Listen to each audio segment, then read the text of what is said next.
Tunapoendelea na somo katika siku ya leo, somo katika kipengele cha afya na matibabu, magonjwa na matibabu. Somo lililopita tuliangalia maumivu ya kichwa na aina zake na namna ya kuyatibu. Leo tuna kipengele kinachohusiana na homa na vyanzo vyake. Kama sehemu ya kwanza, somo linalohusiana na homa na matibabu. Sehemu ya pili itakuwa ni aina za homa pamoja na matibabu ya homa. Leo tunataka tuangalie homa ni nini na chanzo kikuu au kinachosababisha homa kwa ujumla ni nini. Pamekuwa na nadharia nyingi kuhusiana na homa. Wengine wakisema homa ni kitu fulani, wengine wakisema ni kitu fulani. Baadhi ya vyanzo ambavyo vimedaiwa kuwapo ni hiki hapa, kinachoongelea kuhusiana na chanzo cha homa.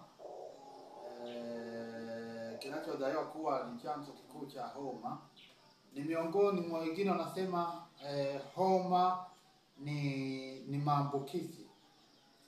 Wengine wakisema homa inasababishwa na maambukizi ya bakteria fulani. And where down we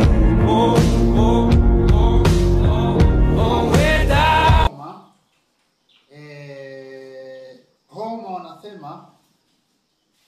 wanasema kwamba homa ni maambukizi, na mara nyingi wanasema kwamba inasababishwa na wadudu wanaokuwepo. Na homa wanasema inakuwa na joto la 39.4 centigrade, na wanaelezea kwa hivyo. Je, homa ni nini? Ndio swali ambalo linabaki kwenye akili zetu. Homa ni nini? Homa ni matokeo ya mapambano ya mwili dhidi ya ugonjwa ama sumu kwenye mfumo. Homa ni kiashirio cha mwako katika mwili. Hiyo ndo falsafa ya maana sahihi ya neno homa. Homa ni jitihada za mwili kuondoa sumu iliyojitengenezwa mwilini. Ilikuwa ni utafiti uliotumia miaka mingi kuweza kubaini nini maana ya homa na nini chanzo kikuu cha homa. Anasema General Conference Bulletin March 4, 1897, ukurasa wa 246 aya ya kwanza, anasema kwa miaka michache iliyopita matabibu wamegundua kwamba homa ni sababu ya kuwepo sumu kwenye mfumo, lakini sio kitu kipya kwetu kwa kuwa Bwana ametuambia hili miaka 30 iliyopita. Kuna wakati matabibu waligundua kwamba homa ni kwa sababu ya kuwepo kwa sumu kwenye mfumo, lakini jambo hili sio jambo jipya, kwa maana hili Mungu alikuwa amewafunulia watu wa Mungu miaka 30 iliyopita kuanzia mwaka 1897 kushuka chini miaka 30. Bwana alikuwa amefunua kwamba sababu ya homa ni kuwepo uchafu kwenye mfumo. Kwa hiyo panapokuwepo na uchafu kwenye mfumo, panatokea homa, panatokea hali ya joto kupanda. Na mara nyingi homa sifa yake kubwa ni joto kupanda, ambapo inakuwa kinyume, inakuwa 38, 39, kinyume na joto la kawaida ambapo ni 37. Kwa hiyo homa kali inafikia joto la 39.4. Anasema uchafu, aya ya pili, General Conference Bulletin March 4, 1897, ukurasa wa 246 ya pili, anasema uchafu wa mwili aendapo hautaruhusiwa kutoka mwilini urudishwa kwenye damu na kulazimishwa kuingia kwenye viungo vya ndani. Mwili hufanya jitihada kusafisha mfumo, na jitihada huzalisha homa na kile kiitwacho ugonjwa. Kwa hiyo kumbe ni homa ni kwa ujumla ni uchafu kuwepo kwenye damu, uchafu kuwepo kwenye mwili. Maana kiashiria cha uhai kwenye mwili ni damu.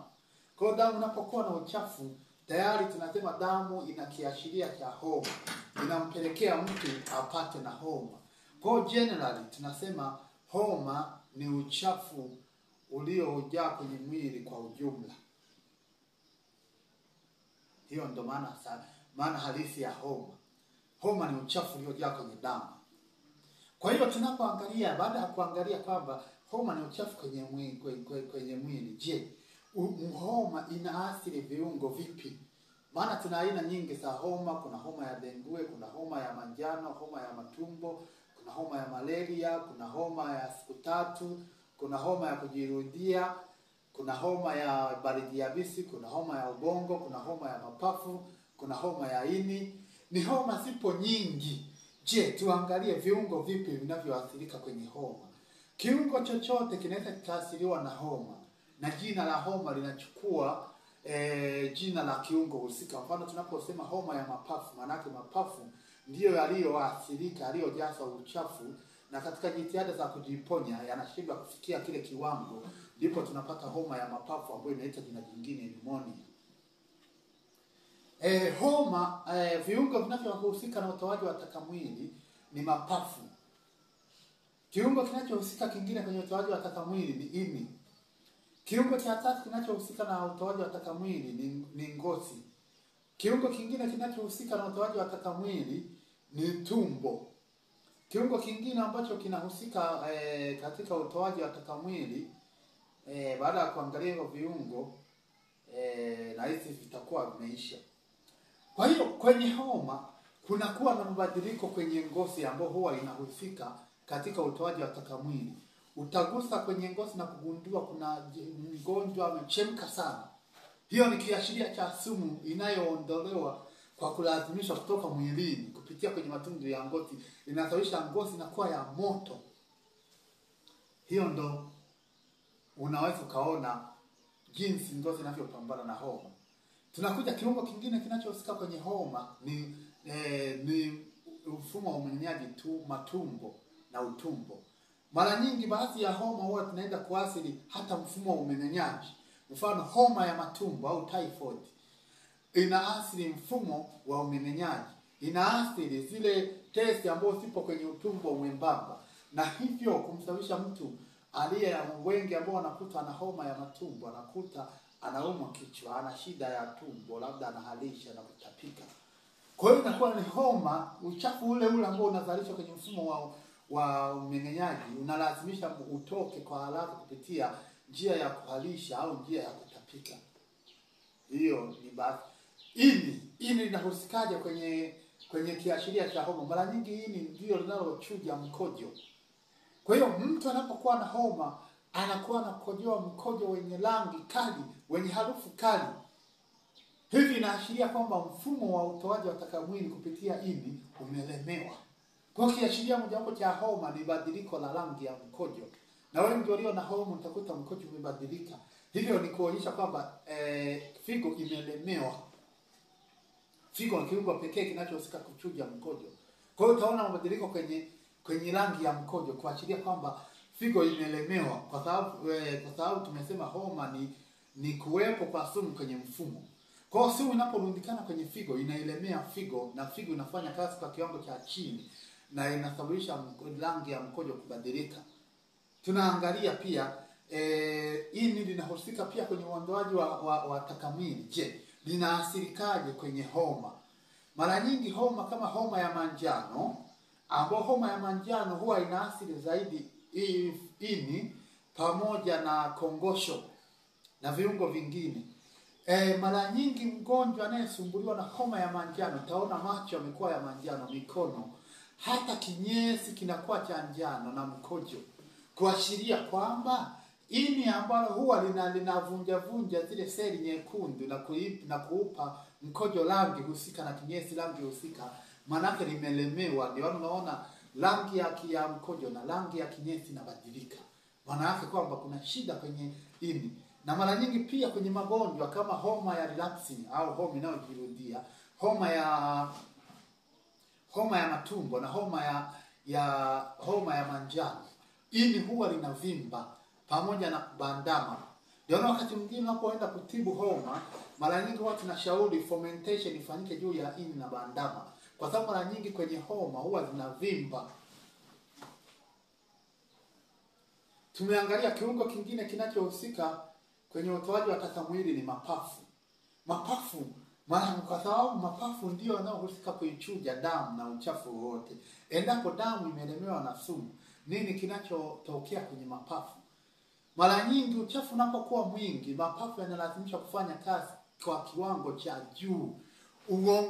Mgonjwa anapumua kwa haraka haraka. Mapigo ya moyo yanaenda haraka haraka. Hayo ndiyo mabadiliko yanayotokea baada ya sumu kujazana kwenye mwili na kiungo cha usafishaji wa damu ambao ni mapafu yanapokuwa yamelemewa.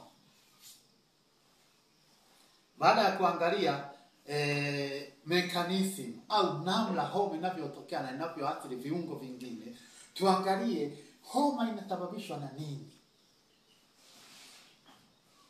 Ni kipengele kingine muhimu pia cha kuangalia homa chanzo chake kikuu ni nini. Tunaangalia baadhi ya vyanzo muhimu vya homa. Chanzo kikubwa kabisa cha kuwepo na homa kwenye mfumo ni uchafu. Uchafu kwenye mazingira. Maana yake uchafu kwenye nyumba, uchafu nje ya nyumba, sehemu penye maoso, sehemu penye maji yaliyotuama. Hewa inapokuwa chafu inaenda kuchafua damu. Ni kitabu cha Health for Living ukurasa wa 213 aya ya pili anasema, imenukuliwa kwenye How to Live sura ya 4 ukurasa wa 64. Nyumba ikijengwa mahali ambapo maji yanatuama na kuzunguka na kubaki kwa muda kisha kukauka, miasma yenye sumu inatokea na matokeo yanakuwa ni homa, magonjwa ya koo na magonjwa ya mapafu. Kwa hiyo panapotokea panakuwa na uchafu unaozunguka maeneo, unazalisha hewa chafu, inaenda kuleta homa kwenye mfumo, kwa sababu hewa inayoingia ndani ya mwili inakuwa ni chafu, na hivyo kusababisha damu kupata na uchafu, na hivyo kusababisha homa. Sababu nyingine ya kuu ya homa, ukiacha uchafu katika mazingira yetu,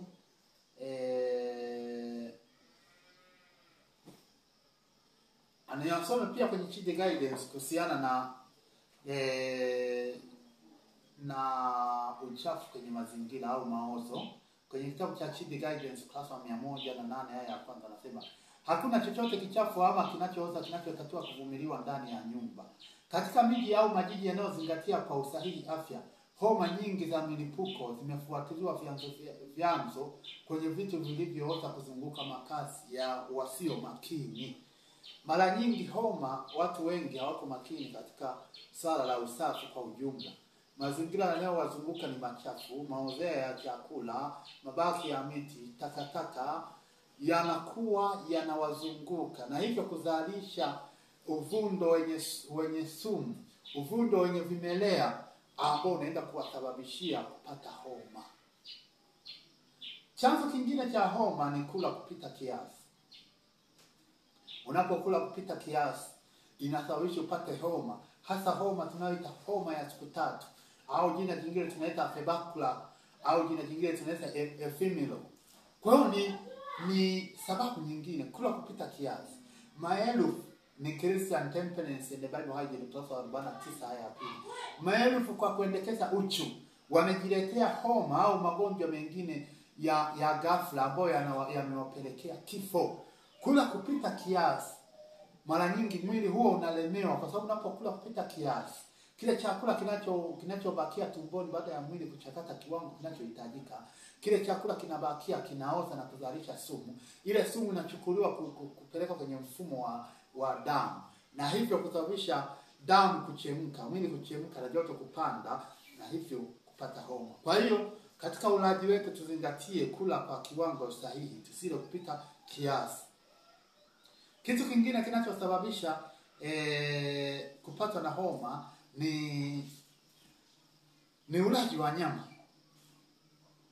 Anasema wengi hufa kwa ugonjwa unaosababishwa kabisa na ulaji wa nyama, lakini ulimwengu hauoni kuwa wenye busara. Wanyama huuawa mara kwa mara ambao wamekuwa wakipelekwa umbali mrefu kwa ajili ya kuchinjwa. Damu yao imekuwa ya moto, wamejaa miili na wamenyimwa mazoezi ya afya, na wanapolazimika kusafiri mbali wakina damu yao imechemka sana, na wale wanaokula nyama yao hula sumu. Wengine hawaathiriwi mara moja, wakati wengine wanasumbuliwa na maumivu makali na hufa kutokana na homa, kipindupindu na baadhi ya magonjwa yasiyojulikana. Ni ukurasa wa 385 aya 4, Council on Diet and Food. Mashauri juu ya lishe na chakula. Ulaji wa nyama kwa kiwango kikubwa unasababisha mwako, ambao tunasema inflammation. Na inflammation, moja ya dalili yake ya mwako ni homa. Kwa hiyo ulaji wa nyama unampelekea mtu kupata na una homa mara 10 zaidi ya yule mtu ambaye hatumii nyama. Kwa hiyo moja ya chakula ambacho kinafanya damu isisimke, ipandishe joto la mwili ni chakula cha nyama. Wengi ambao wameachana na ulaji wa nyama wamenufaika na kuwa watu wasiopata na homa mara kwa mara, wakati wale walioendekeza ulaji wa nyama wamekuwa ni wahanga wa kuumwa homa mara kwa mara.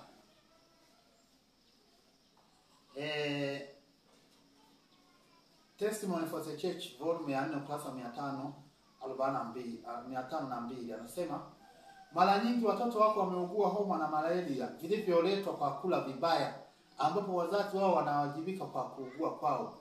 Ni wajibu wa wazazi kuona kwamba watoto wao wamejenga mazoea mazuri kwa afya, na hivyo kuzuia huzuni nyingi. Ukiachana na vyanzo hivyo vya homa, vyanzo vingine vya homa ni kufanya kazi kupita kawaida. Unapofanya kazi kupita kawaida unasababisha homa, unasababisha sumu kuondolewa mwilini. Hii kufanya kazi kupita kawaida inaendana na kukosa pumziko, kwa sababu tunajua kabisa mwili huwa unajengwa wakati mtu anapokuwa amepumzika. Unapokuwa umefanya kazi, Mungu ametupa masaa ya kulala. Unapokuwa umelala, ule uchafu unaondolewa kwenye damu ambao umesababisha na kufanya kazi kupita kawaida. Niona mtu anapokuwa amefanya kazi sana au amefanya kazi ya nguvu kubwa, unaona mwili unachemka, kuashiria kwamba kuna sumu kwenye mfumo inayotolewa kupitia jasho. Unaona kutoka jasho kunaongezeka, maana yake mwili umelemewa na sumu. Kupumua kunaongezeka, mapigo ya moyo yanaenda haraka, maana yake kwamba kuna sumu inayoondolewa kwa haraka mwilini. Ukiendeleza kitendo hicho cha kufanya mwili utoe sumu kwa mwendelezo, unasababisha kupata na homa. Kwa hiyo unapofanya kazi, unatakiwa uwepo na muda wa kupumzika ili ile sumu iweze kuondolewa. Unapasa ulale masaa mengi kuruhusu ile sumu kuondolewa. Sababu nyingine inayosababisha homa ni kupata na baridi.